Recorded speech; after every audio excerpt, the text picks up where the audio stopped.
I am a world citizen. Every citizen is my own. Between the United States and the Japanese Empire. О проведении специальной военной операции.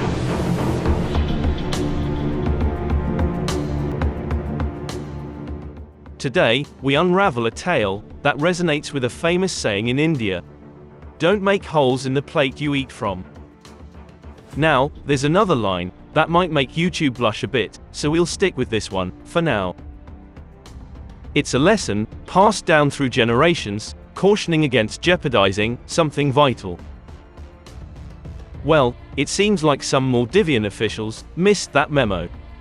In 2023, Indian tourists made a whopping 209,000 trips to the Maldives, constituting a staggering 11% of the total tourism market. Now, imagine poking holes in the very plate you eat from. That's precisely what happened when three Maldivian officials decided to take a swipe at none other than India's Prime Minister, Narendra Modi, and the Indian tourists alike. Their racist tweets are all over the place, and the implications are significant. The Maldives, heavily dependent on tourism, contributes significantly to its GDP, employment, and foreign exchange earnings.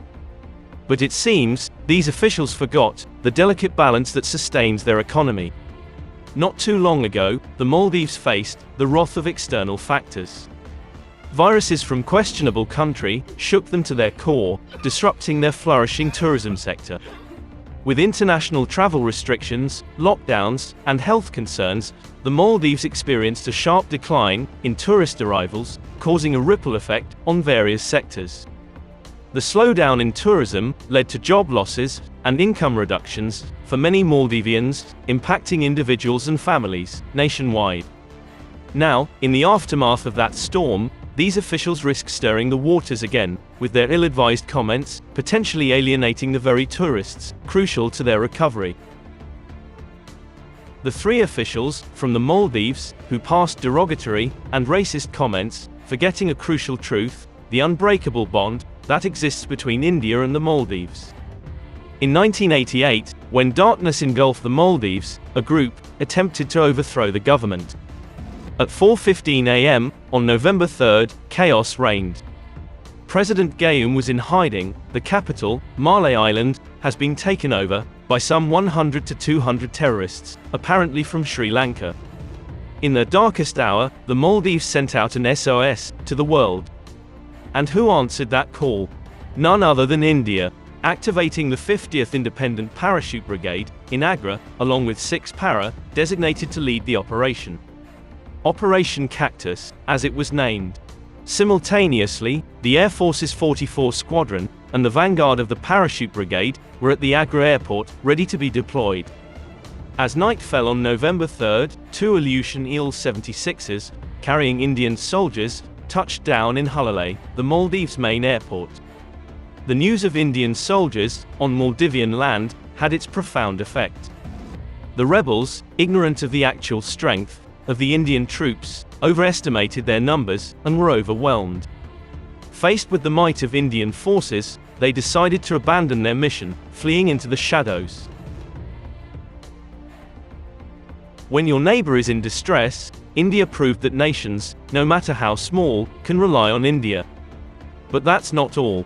In 2004, when the Indian Ocean tsunami wreaked havoc, despite India's economy facing challenges at the time, New Delhi staunchly declined international aid for relief and rescue operations, citing confidence in its ample resources to address the immediate aftermath. Remarkably, India not only stood resilient, but also extended immediate assistance to the severely affected nations, such as Sri Lanka, Indonesia, and the Maldives.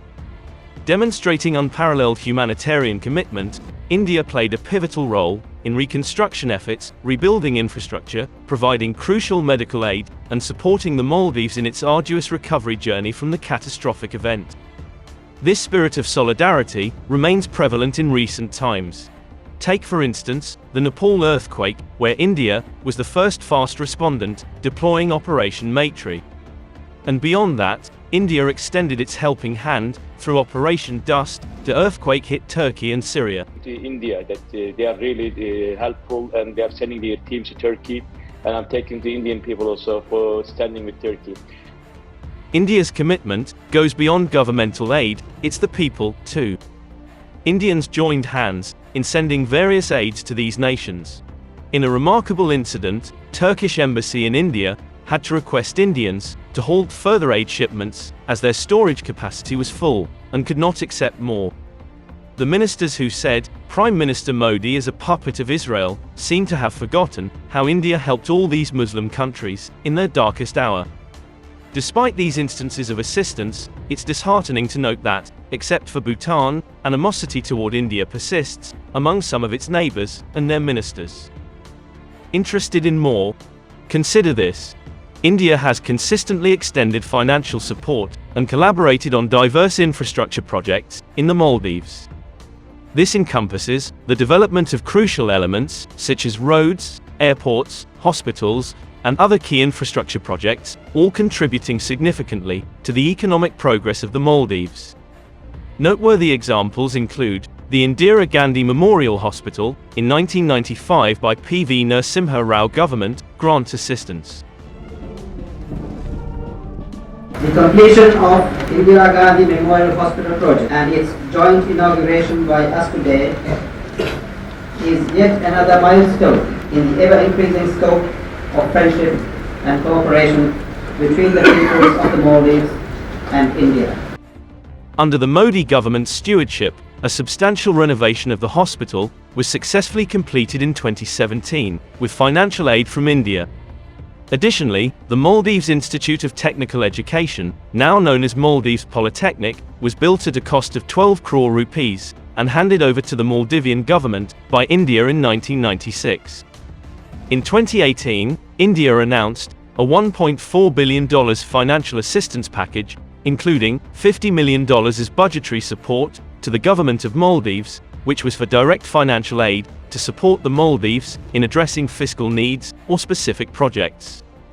SBI, a major Indian bank, subscribed to Maldives treasury bills, which helps in managing short-term fiscal requirements.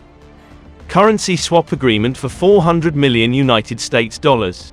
And India extended a line of credit to the Maldives for infrastructure development, earmarking $800 million for 8 specific projects.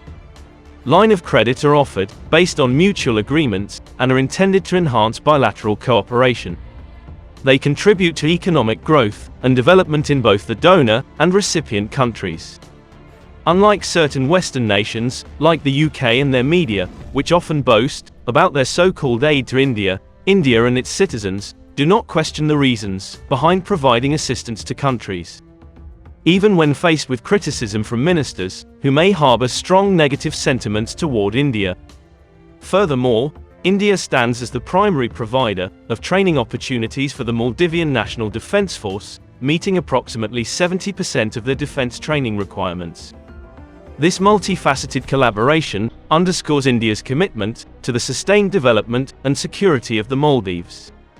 And finally, when a virus, with origins in a dubious country, wreaked havoc in your nation, that country indeed provided vaccine doses, arguably the least they could do. Conversely, India took a remarkable stance by supplying the Maldives with COVID-19 vaccines under its Vaccine Maitri initiative, even amid its own vaccine shortages. This act was a dedicated effort to bolster the Maldives' vaccination endeavors and foster stronger bilateral ties between the two nations.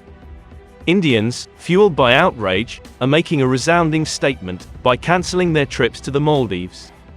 A nationwide call for boycotting the Maldives gains momentum, sparked by the actions of 3 inexperienced officials who seemingly feared that Prime Minister Modi's social media posts could redirect Indian tourists to explore the beauty of India instead of the Maldives. And amidst this turmoil, there's a silver lining for a hidden gem in the Indian Ocean, Lakshadweep. In my view, this controversy might just be the much-needed boost for Lakshadweep tourism as Indians redirect their travel plans to explore the pristine beauty of our own shores.